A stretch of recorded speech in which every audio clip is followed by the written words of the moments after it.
Seed Love. I am Tara, and this is going to be a video all about divine sexuality, sacred union, things that you can do to embody your goddess self more, and also things that you can do to release sexual trauma and just let go of the conditioning that sexuality is inherently bad or negative or shameful. So if you grew up in any kind of religion, I'm sure you've had experiences, for example, in the Catholic Church, women being told that the Virgin Mary is what you should look up to. And, you know, even back in the day in medieval times, it was strictly women's job just to have babies. And even after they had a baby, they still had to be relieved of their shame from the priest. They weren't even allowed to go to their child's baptism because they were deemed filthy. And it's stuff like that that permeates the collective consciousness, that a lot of us have deeply seated things surrounding sexuality, especially if you've had negative sexual experiences. And this includes things from sexual harassment straight down to sexual assault, and, you know, things that may have happened as a child, or even in your lineage, things that may have occurred. So these are going to be all-encompassing things that you can use for any of these things. I'm going to touch specifically on self-work that you can do to embody your goddess self, things that you can do specifically geared towards releasing sexual trauma, and then lastly, things that you can do specifically with a partner to move towards sacred union, and kind of like tantra and stuff like that. So we'll touch on all of these things. So first up is the self-work for the goddess healing. So these are things that you can do by yourself. If you have some space, there's some things you can do with another person, like another like goddess sister if you have one, or anyone that you feel comfortable working with. And I just want to say too that this can be done for men, women, non-binary, whatever you identify with. You know, it doesn't matter what your body is. We all have masculine and feminine energy within us. So if there's men out there watching this, these are things that you can do too to more embody the feminine aspect of yourself and to release conditioning about what it is to be a man. So I personally don't feel like I have not the platform, but like the right, I'm not the right person to speak about men's healing because I'm not a man, and I can empathize with the different struggles that men have in society. I know the patriarchy is equally as wounding in a lot of ways emotionally to men, but this is mostly going to be geared from my experiences and things that, you know, walking through the world as a woman, that I know a lot of women out there experience. So I just want to say that up front, that, you know, this can really be for anybody. It's just embodying the goddess energy. So the first thing that you can do is pretty basic, just mirror work. So you can put on a robe, get naked, put on the robe, stand in front of a mirror, and you can set the space for all of these things that I'm going to be talking about. The space is going to be hugely important. So you can dim the lights, light some candles, light some incense, burn some sage, some Palo Santo, get your crystals, perfumes that you really love. Anything that's going to enhance this and create almost like a ritual setting. And all that's doing is just setting the intention that you're going to do something important for yourself, and just setting the tone for these things to take place. And it really does help. It's way more powerful when you do these things rather than just like no intention at all. It's all about the intention here. So I find that when you set the mood like that and you have like a ritual that you're doing, it's just amplifying. Everything you're doing has meaning, and it's contributing in some way to the work that you're going to be doing. So once you get your spot set up, you can stand in front of the mirror, and in all of these things, your robe or your clothing can represent the things, the burdens, the conditioning that society has put on you. All of that, imagine it in the robe. And then you can take the robe off slowly and let it fall and symbolize, in your head that this is, or say it out loud, that you are now shedding all of these beliefs, all of this conditioning, and letting it go. And then there you are in your vulnerable state, and you can just look into the mirror. And this can be very difficult for some people because a lot of us automatically hone in on what it is that we don't like about our bodies. But the thing with this, you can do that. If you feel yourself doing that, just take a moment and be like, okay, I initially do not like this thing about my body. But then try to connect with your body, because each and every single one of your cells has consciousness and it believes whatever you're telling it. So it's almost like, try to have compassion. Like, imagine your body almost as a separate entity where you would never say these things to someone else. So as you're looking at your body and you come across something you don't like, you can just be like, okay, thank you for being a part of me. Thank you for being my vessel and the meat suit that I walk this world in. And just hone into those specific parts and just wrap them in love and see if you can connect with their consciousness. Because if you're constantly looking at it saying, I don't like you, I hate you, that part of your body is going to take on that energy. So try to forgive yourself for talking to yourself like that, and just wrap it in love. Literally put your hands on wherever it is that you're having trouble loving, and just send love, healing, white light, peace, whatever energy that you want. Send it to that area and just try to connect with it in a way that you haven't before. So this is also a good time to go over the things that you do like, and just scan your body and find the beauty in every part of you, and find the things that you love about yourself, and just compliment yourself on those things and say it out loud. The affirmations here are going to be hugely important. So these are things that you can do in front of a mirror. Another thing that you can do with a mirror is basically yoni gazing. So I'm going to be saying yoni, and that's basically the Sanskrit word for vagina. So if you hear me say yoni, that's what I'm talking about. So basically, you can take a handheld mirror, set up your ritual, and then just spread your legs and look at your yoni, and just try to connect with it in the same way. And this is hugely important because a lot of women have huge insecurities with the way their yonis look because of a lot of conditioning through pornography and things, just unrealistic social standards that women have on their bodies.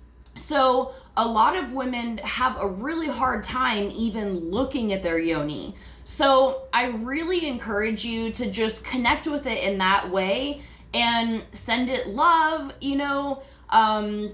just trying to release any feelings of disgust that you might have about it. Things, especially if you've had sexual trauma, this could also be very difficult to do, but we're going to get into more of that in the next section. So, so that's another thing that you can do, the yoni gazing. And it can also be helpful, like sometimes you can draw your yoni and like add things to it, just really connecting and looking at exactly how your body is made, and just reminding yourself that every body is different. So you're not gonna have the same yoni as any other woman in the world. So basically, it's just connecting with yourself and getting super vulnerable and looking directly at things that you may have been avoiding, okay? So the next thing that you can do is a dry brushing and showering ritual. So basically, if you have scrubby gloves or you have a dry brush, same thing, set your mood. You can do this for like 30 days or whatever, or even just 7 days straight, every time before you get in the shower, and do the mirror work, look at yourself, acknowledge your beauty, send love to the areas that you don't particularly like, and then take the dry brush and just brush and imagine that you're literally brushing away any conditioning, any cellular trauma, and send that energy to yourself while you're doing it. And it's good to brush towards your heart, just speaking lymphatically in your physical body. But also you can imagine sending these energies towards your heart to be transmuted and like lifted out of you. So once you're done dry brushing and cleansing away any trauma, any conditioning, any pressures from society, any words that people have said about your body that stuck with you, then you're gonna get in the shower and consciously step under the water and imagine you're washing it all away. And sometimes when I'm doing the dry brushing, I'll imagine that I'm like loosening it as well. And then when I get in the shower, it just rinses off easily and down the drain, out of my body, out of my spirit, all the things. So then when you get out of the shower, and then I forgot to mention too, when you're in the shower and you're washing your body, you can send love and appreciation to your entire body. So it's just very important that this is a very conscious thing that you're doing, and you're allowing yourself to connect to your body in a way that you haven't before, or in deeper ways. And repetition is gonna show you the greater results here. So it can be very powerful to do just a one-time thing, but I think depending on like where you're at with this, it can be very difficult to do, but it will get easier the more that you do it. So then once you get out of the shower, I like to do like an anointing ritual. So I have like body oils that I like to put on, and same thing, you can just go over your body and send blessings now to everything. Your body is this clean slate that you've washed away any traumas, any negativity, and now imagine you're anointing yourself with a goddess oil. And you can charge your oil. They make oils. I have one that's like Queen of Wands energy that has crystals and like different things in it, different essential oils, and it's like Reiki charged. So like you can use stuff like that to just put on, and imagine that you're anointing yourself with that goddess energy so that you can embody it for the rest of the day, the week, whatever it is. So another thing that you can do is, and this one can be very difficult, 30 days of no shaving, no plucking, no makeup, no jewelry, just your basic self. And I know I've done this twice now. The first time I did it, it was very difficult. Going to work and my eyebrows were super crazy and I felt like I had a mustache and my legs were super hairy and it was summertime. It can be very difficult, again, because of the social conditioning that women are this flawless, hairless vessel that we just naturally look like that. Well, we don't. And this is a very difficult thing to shake if you are just now stepping into this world of like letting go of those conditionings. But I'm telling you, it is difficult at first, but then it gets easy. And then if you do it a second time, like in my case, I felt like the second time I didn't give a fuck.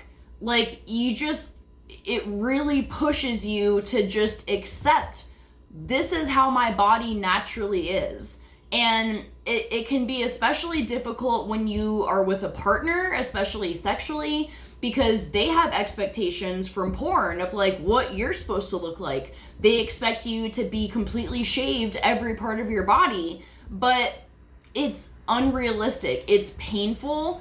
It's a chore. And then I feel like after you do this 30 days, you get to a point where you're like, okay, if I like to shave something, I can do that. But then you know that you're not coming from a place of I have to do this, more from a place of I want to. So there's nothing wrong if you're someone out there that loves to have your entire body shaved and, you know, nice and like primped or whatever, like that's perfectly fine. Just as long as you're doing it because you like it that way. And even if you think that already, I recommend doing this so that you can really see what it feels like to just let your body be in its natural state. And it's a very interesting thing to go through, and I really recommend it for everyone out there, because it really does shift your perspective about why you're doing the things that you're doing, and you get a more authentic sense of the things that you really do want to do just because you like it, not because of any pressures from the world. So the last thing that you can do for yourself for goddess healing is, or to embody the goddess energy, is dancing. So I personally like to do it by myself, but you can do this with other people. And I just like to put on some fast music, or like even some like belly dancing music. And I've been trying to learn how to belly dance. I'm not good at it, but I like doing it to embody my goddess energy, because you get your hips moving, and that's the center of your shakti energy, the divine feminine energy. So when you're moving your hips like that, you can really get that energy moving and flowing, and you don't have to look good doing it. And that's why I like to do it by myself, because it's like, it doesn't matter what you look like. I mean, even with others, it shouldn't be about looking good, but I'm just saying it can be easier to like really let go if you're just by yourself and just try to embody the divine feminine. And like, if that's, you know, soft motions like this or whatever it is. And then like you can put on different kinds of music. Like there's different kinds of divine feminine energy. So you have the bhakti energy, which is like the very like, oh, you know, I'm like peaceful and calm and receiving and nurturing. And then you have the shakti energy, which is that fierce goddess, like Kali energy. And try to embody both of those, because we have both. We can't be the one all the time. Some of us might have a preference or a natural one that you are like guided towards, or one that you embody naturally more. And I feel like throughout history, women have been told to be that bhakti energy, not that bhakti is subservient, but we've told to be just meek and quiet and do as we're told and blah, blah, blah. So I think we've got that part down for most of us. I think the shakti energy is the one that we can really have more fun with and embody that fierce energy that just doesn't give a fuck about anything. And she's just like living her life and being badass and just fiery and passionate and warrior energy. So definitely experiment with different things like that, okay? So I think that's the biggest like bullet points for the self goddess healing. So now I'm going to move into releasing sexual trauma. So there's a few things that you can do from the goddess healing that we just talked about. For example, the showering ritual is something that you can do. And yeah, the anointing, pretty much any of that. The mirror work can be good for releasing sexual trauma. But there's some other things that would really help as well. And if you haven't heard of yoni eggs, they are basically crystals that you put in your vagina. And you start with, there's usually 3 different kinds. You usually start with jade because it's a very calming and gentle cleanse. Then you can move up to rose quartz, which is a little more powerful, but still gentle. And then once you feel like you're ready, you can move on to obsidian yoni eggs, which I have not experimented with yet. It might be time soon. I don't know if it is for me right now, but basically once you move up to the obsidian yoni egg, you're clearing sexual trauma for the divine feminine for the entire collective. So a lot of things can happen. And I mean, like, this is just possibilities when you start to do this work, and this goes for all three of them, the jade, the rose quartz, or the obsidian. But you can feel cleanses happening in your body. I don't know how to quite explain it. Like I said, with the jade, it's more gentle, but you can have things come up for you, like in your regular consciousness, in your life, that reminds you of things that you're ready to let go of. And sometimes you might have dreams that are clearing for you. It's basically, so the science of a yoni egg, physically, it helps you strengthen your pelvic floor. So your pelvic floor is basically what you use when you do Kegels, and it's just strengthening and tightening those muscles. So this can help with like women that let's say you just had a baby and you're having, like, you just accidentally keep peeing, or you have trouble holding your pee, or it can even help with like getting wet during sex. Like, there's something about clearing the sexual trauma and just having the yoni egg in that can help with more lubrication production. And then overall, just a tightening of the area and the muscles in your pelvic floor. So those are just some of the physical benefits. And then, like I said, the emotional benefits are very, very powerful. Like, it can even help you have more powerful orgasms. It can help you have easier orgasms where it's not so difficult to get there for yourself and with a partner. And just, like I said, releasing any generational traumas, any generational sexual traumas that may have happened in your lineage. We carry that in our DNA. This is scientifically proven. Any trauma is held in your DNA, which is passed down through the generations. So a lot of you now are the generational curse breakers, for like lack of a better word, but you are ending the trauma that has been cycling through your lineage for God knows how long. And these are things that you can do to help accelerate that process.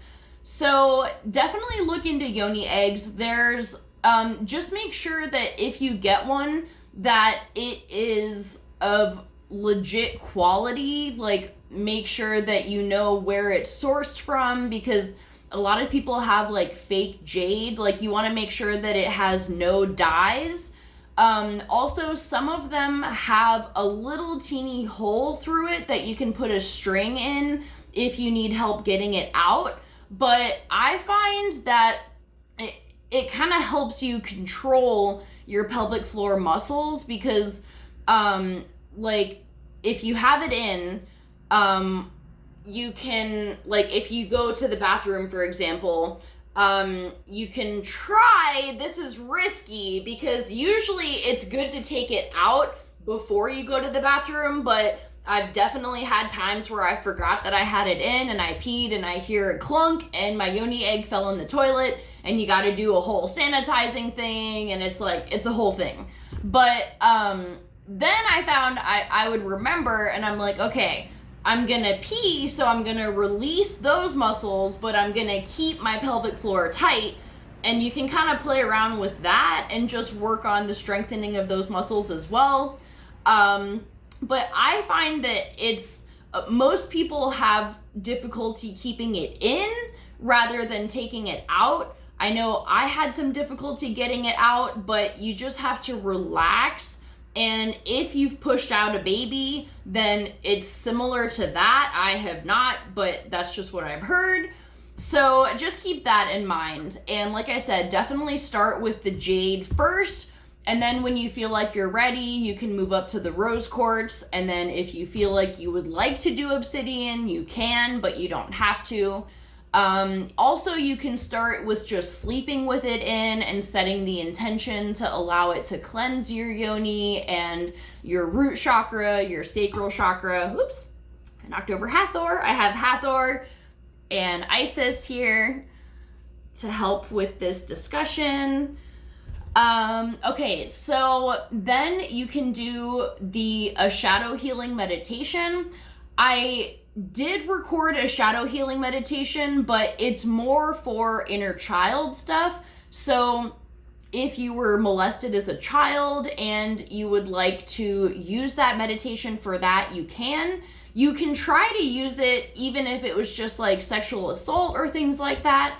But I think I'm going to end up recording one specifically for releasing sexual trauma.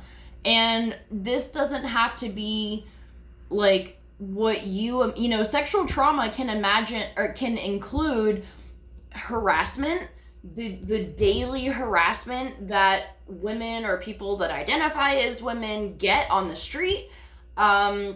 This can include, you know, just jokes that are made at you, treatment from partners, having like feeling the obligation to have sex even if you didn't want to.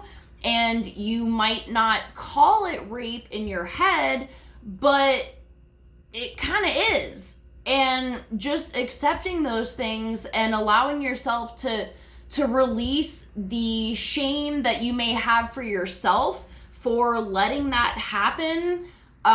Maybe the anger that you have at yourself for not standing up for yourself in those times.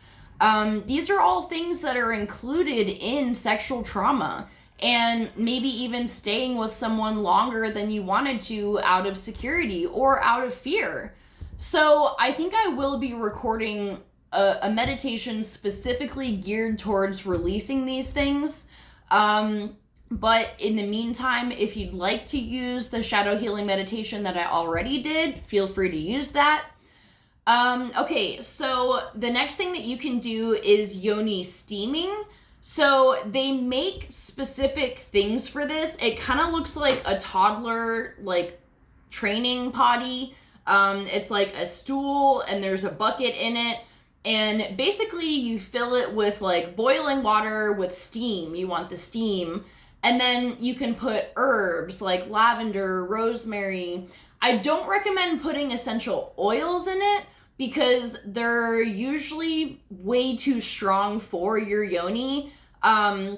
Really, you shouldn't even be using like scented soap down there. I know that can be difficult, especially if there's like pH issues, and a lot of women struggle with that, and there can be so many things that people claim that work, but it's the gentle solutions that are actually the best.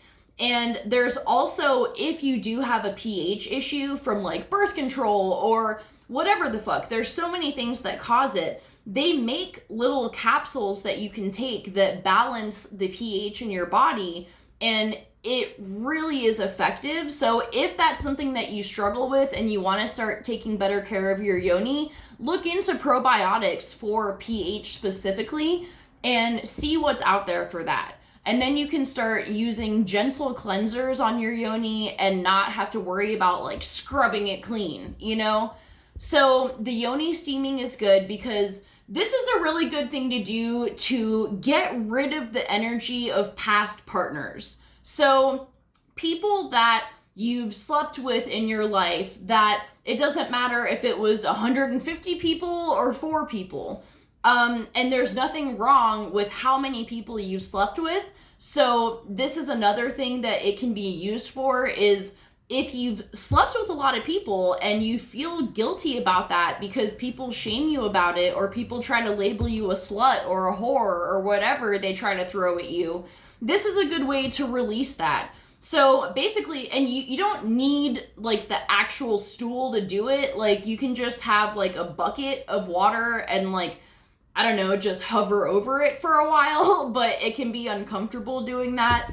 But you're just letting the steam come up around your yoni, and just imagine that it's cleansing all past partners, anyone that you don't want like associated with your body. And this is especially beneficial if there was some severe or any sexual assault is severe. So no matter what it was, whether you were raped or if you had sex with somebody because you didn't feel safe saying no, or you just wanted to get it over with, but you didn't really feel like it, these are things that you want to let go of out of your body. So allow the steam to come up and cleanse you, and imagine it going inside of you and just cleansing the areas like in your womb, in your cervix, like in your vagina, the entire area, in the pelvic floor as well, and cleansing physically, but also energetically,